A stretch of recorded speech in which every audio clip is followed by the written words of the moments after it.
Hey Molly, thanks for taking the call today. You're Uh, welcome. Glad to be here. so the reason, I made this call is just to get some more clarification about some of the resources available through the IAFF. And I know there's been um, either some confusion or some misconception. Guys aren't really sure what certain things are about. And we do have department resources which are provided to us, and they're great, and I use them. But we're just trying to get all the resources available. I know the IAFF is a place where some of these resources are available. Um, so I just want to touch base with you real quick and maybe talk about two of the programs you had, the peer support and also the Center for Excellence. So if maybe you don't mind, do you want to just start and talk about peer support, what it entails? Sure. And I'll kind of tell everyone too a little bit about my role because I think that will kind of help to explain the perspective and lens that I'm operating out of. So I work for the Center of Excellence. I'm a social worker, but I'm also part of the IAFF's Ninth District Peer Support Team. So I do a lot of hands-on work and case management with IAFF members, other types of first responders, and their family members all across North America. Getting them connected to resources, finding resources, vetting those resources, and then sometimes getting them into the Center of Excellence. But I also, on the peer support side of things, I'm a trained IAFF peer, and I have done peer support after different critical incidents with the IAFF in those deployments, and also help to provide what we call clinical oversight to members and peer support teams across the Ninth District, and sometimes even beyond that as well. So wear a couple of different hats as far as the work that I provide or those services that I provide. But if we're looking specifically at peer support is a approach to helping one another that really is prevalent in all sorts of disciplines, but the fire service specifically is one that has kind of spearheaded this movement in different ways. And the IAFF has had a big hand in that. So there is the IAFF's peer support model. There's other peer support models out there. But if we're looking at the IAFF's peer support program, that is going to include members of various fire departments, the Hawaiian Islands fire departments, also fire departments in the mainland that are trained by the IAFF to learn about behavioral health. So how do we recognize behavioral health challenges in one another? What does it mean to get someone connected to resources? How do you know what resource to connect someone to?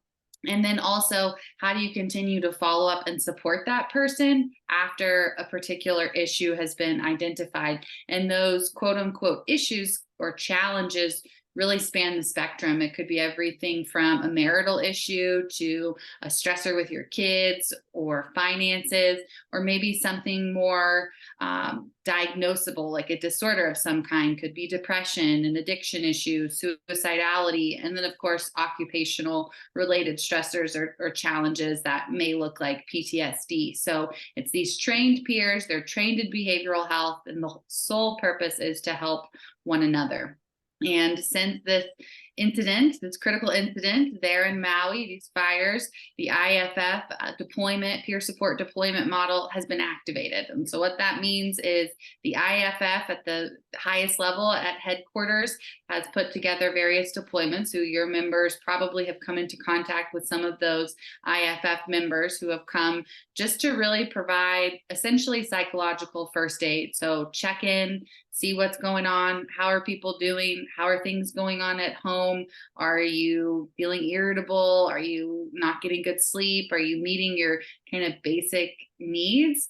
Or are you already starting to identify that maybe you're having PTSD related symptoms, or maybe there were issues already that were bothersome or troublesome for you, and then you put this critical incident or potentially traumatic event, as sometimes it's called, on top of all of that, and now everything feels compounded and you feel overwhelmed. And the whole goal of peer support is to stabilize, help people feel supported, and then get connected to various resources, whether that's locally or something more in the community, in a national sort of sense. So that's kind of the basics of peer support, but of course there's always more to it than just Sure. that kind of basic explanation. So we have our own peer support guys in our department, right? And I'll provide everybody with that list. But one thing I've been hearing is that a lot of times people aren't sure if they need to have a traumatic event tied to it. Like there might be somebody who maybe didn't go to the recent fire we had, or anything like that, but they're not feeling right, or they're grumpy, they can't sleep, something like that. So do these services need to be tied to some sort of traumatic event? No, and that's, I think, a primary misconception that people have about behavioral health. Sometimes it feels like you can't even pinpoint what is causing an issue or causing you to feel off or feel unlike yourself. And that's totally normal to not know why you feel the way that you do. Sometimes people can pinpoint it, but I think more often than not, there's a cumulative impact that your jobs have on your functioning and feeling like yourself. But also you have to factor in just day-to-day life. I mean, life is stressful. So whether it's marital issues, problems with kids, those financial problems that I mentioned earlier, all of that can contribute to someone feeling off and can lead to this feeling of, I don't know why I feel the way that I do, but I know that I don't feel like myself. So peer support can help with that, and more clinical resources like a professional provider can also help with that. You don't always have to be able to know the exact cause for why you're feeling the way that you do.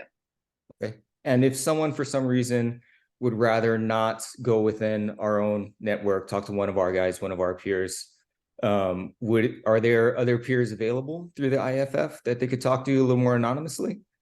Absolutely. You could reach out to anyone within the IAFF's peer support program, or even other trained peers outside of the IAFF's model, but certainly within the IAFF, outreach to any one of those peers that have deployed to Hawaii recently would be a good point of contact. Anyone within the 9th district, that team that I'm on, any one of those people would be helpful to talk to. The whole thing is just firefighter to firefighter. So it doesn't necessarily matter if the person's okay with it, that they're not in your geographical area. Okay. And I'll get that information from you, and I'll make those contacts available. For sure. So I just want to make sure I'm understanding this right.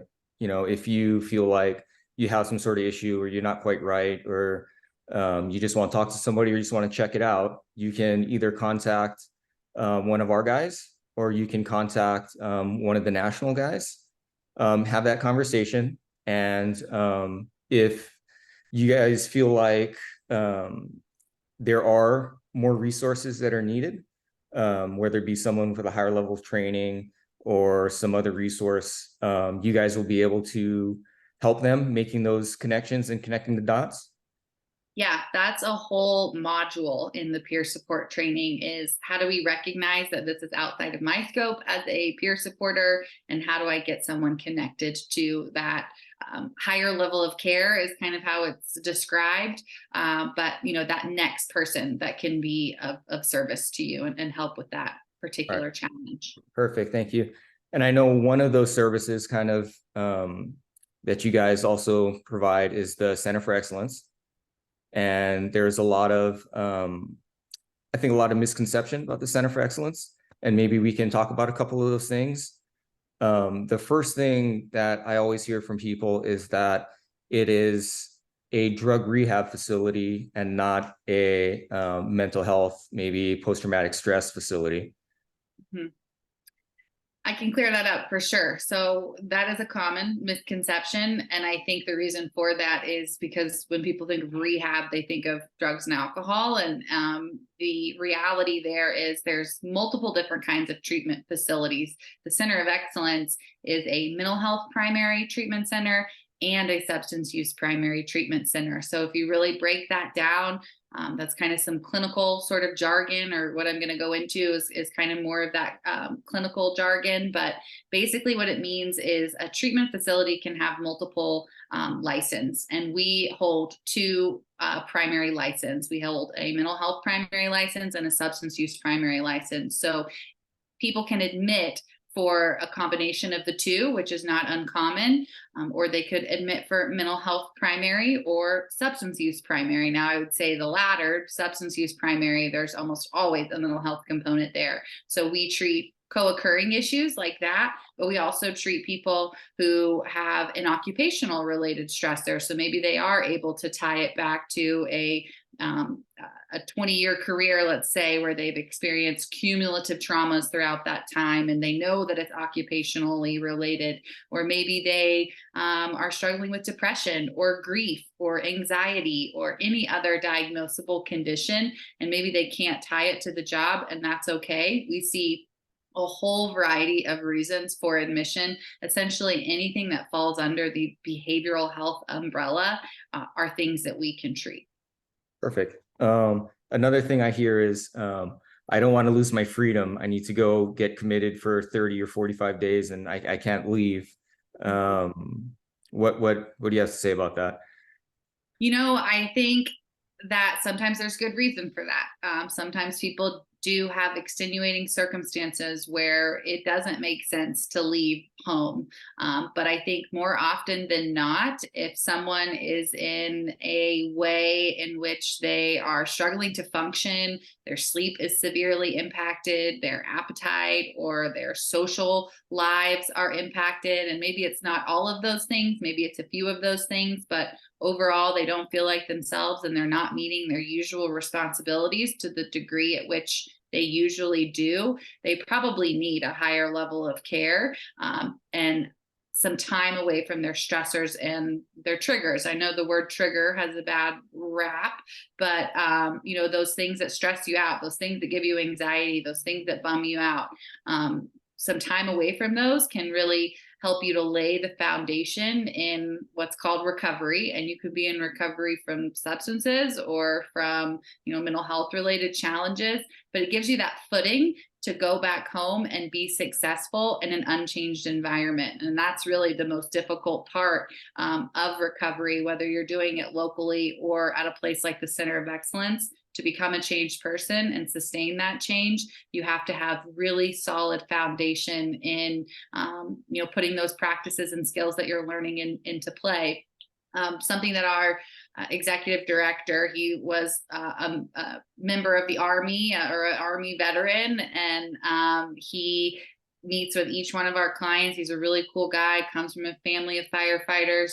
But something that he says is, you go to the Center of Excellence or a treatment center like the Center of Excellence, and you get at minimum 40 hours of treatment in a week's time, which gives you that foundation, gives you that footing. And if you put that into comparison to individual therapy once a week for a year, you don't even meet that same amount of hours that you would, at the Center of Excellence or, a longer term treatment facility. So if you're looking to jumpstart some of those challenges that you're experiencing and lay that foundation, then a place like the Center of Excellence will help you do that and not leave you in a place where you're constantly being inundated with those same stressors and triggers that ultimately got you to where you were.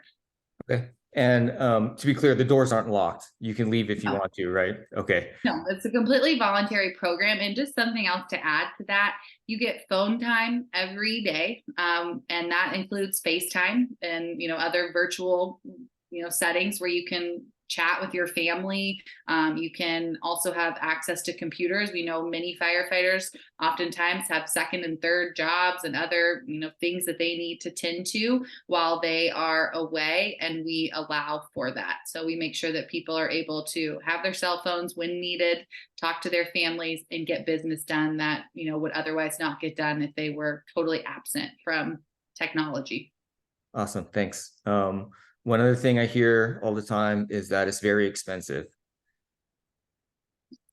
And I would say it's not very expensive is not accurate. Is an investment in yourself? Absolutely. Is there some financial commitment to that? For sure. But, when I went back and looked at some of the insurance verifications that we do on the front end of someone even agreeing to go to treatment. So before someone admits to the center, we always tell them what the financial commitment is going to be. So there are no surprises. So we have all of that on file. And I went and looked back at some of that. And these plans all had $0 deductibles, which is what has to be paid on the front end of treatment. And travel costs as well. All of that was $0. And the out-of-pocket max that I saw for some various plans were either right under $1,000 or just hovering above it. And that would be met or can be met in a variety of different ways. So people pay towards their out-of-pocket max for physical health coverages throughout the year. And then your co-insurance starts to pick that up. And ancillary treatment costs can also be one that is also accrued during treatment and goes towards your out-of-pocket max as well. So things like lab work, medications, that sort of thing. So there's a number of ways that you reach that dollar amount, and that may not even be at the center of excellence. So it is a misconception to think that it's a huge financial burden or expensive. But like I said, is an investment of some kind for sure. There is a monetary aspect to it, but we have financial counselors. We give you that information on the front end. And then anything that is also accrued during treatment, people can put into a payment plan on the back end with no accruing interest. So that dollar amount that you pay towards that as well is kind of up to your discretion. We're going to work that out with you and, kind of make a contract of sorts, but there's no interest, and we'll work with you on what that monthly commitment looks like. So there are ways to get it done. And I would add too that if anyone was in a financial hardship, that there are nonprofits out there. I have worked with many throughout the years that have helped to offset travel costs, deductible amounts, whatever it may be. We try to go above and beyond to make sure that finances are not the barrier for someone getting the help that they need. Okay. Yeah. And I was able to speak with a couple of guys who've used your center. And in both cases, one was HMSA, one was Kaiser. And in both cases, their cost was, zero for their stay. So, your insurance may cover this, right? I know HMSA, it's my understanding that they always do, and Kaiser will, but there's some extra paperwork involved. Does that sound pretty accurate? Yeah, the Kaiser piece of the extra paperwork is definitely something to stay mindful of too, and I'm glad you brought it up.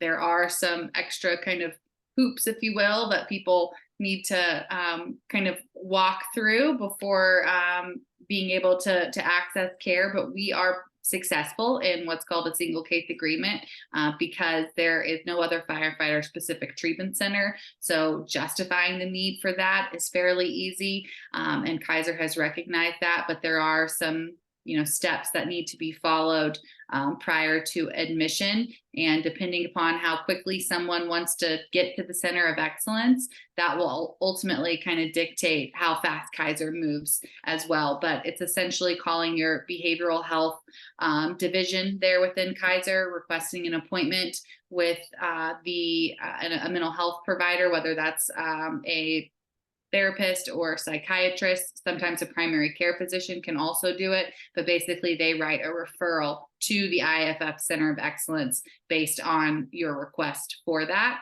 And then we make things happen on our end of admissions. Okay, so that's the kind of the Kaiser aspect. Say I have HMSA. Mm-hmm. and I'm interested in going to your center.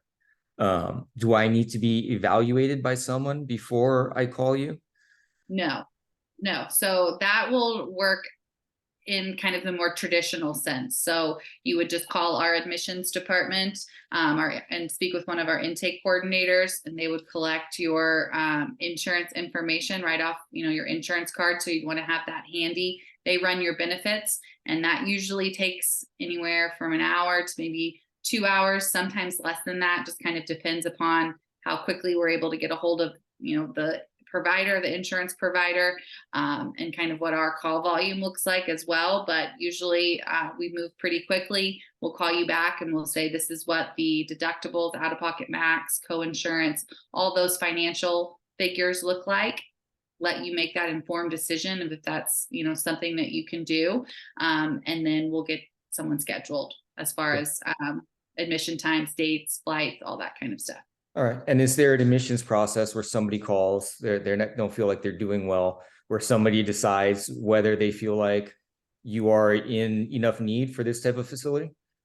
Yeah, so we do an assessment of each client where we ask all sorts of questions about symptomology, previous treatment history, and how you're dealing with it. Are you using alcohol, let's say, to fall asleep at night? All sorts of questions about current presentation. And then that information is given to our medical director and our executive director, both who you will meet eventually on campus, and they make that determination of, yes, this looks like the right fit for this person, or no, it doesn't. And to be honest with you, going to a treatment center is no doubt disruptive to your everyday life. Probably no surprise there. And we want to make sure that if someone is going to embark on that journey, that makes sense for them, rather than have them disrupt their life for something that they could maybe treat at home. So we're kind of looking at those decision parameters for each individual and making sure we're the right fit. And if we aren't, we're going to do what's called a warm handoff to that appropriate level of care.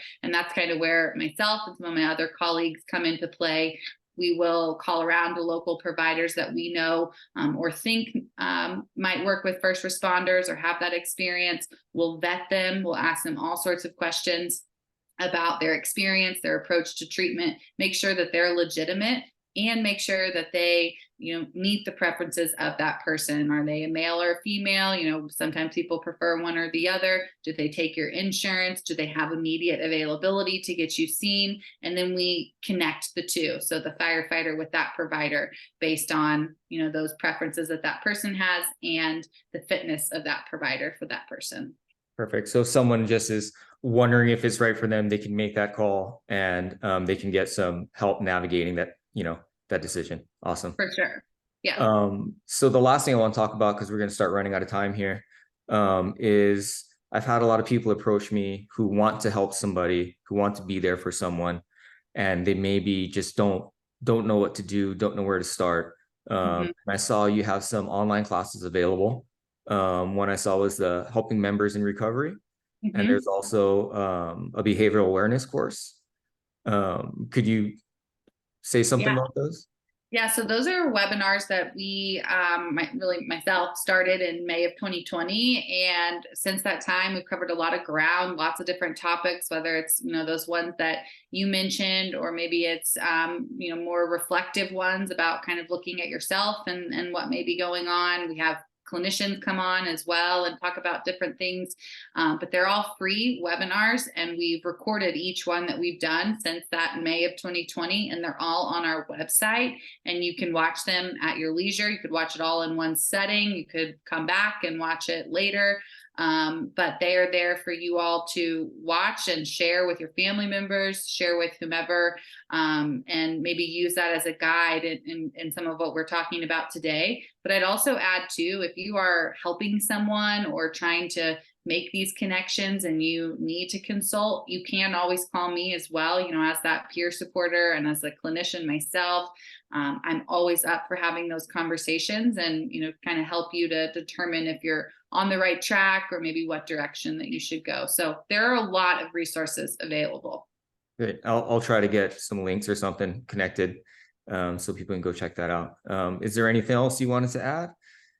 I would just add, if you feel that you are struggling, even if it seems like in a small way, maybe you just feel stressed out, and maybe that's because of recent events, or maybe it feels like something bigger than that. Don't just hope that it's going to go away. The reality is, if you don't do anything about it, even if it's an acute stressor or something more chronic, or maybe it's a on the precipice of a diagnosable condition, you really want to do something, because the reality is that those things will continue to worsen over time if left undealt with. So be reflective, be mindful, and call on some of these resources that are available, whether it's peer support, both locally or beyond, or getting connected with a local clinician, or if you think that you need treatment or are just curious to learn more about it, feel free to call. It's a no pressure situation, and we just want to give you as much information as possible if you're looking for it. Right on. Well, I just want to thank you again so much for your time. I know it's been a long day for you, and I think people you need to hear this stuff. So anyway, thank you so much again, and You're welcome. hopefully we'll get to talk again soon. For sure. All right. Thank you.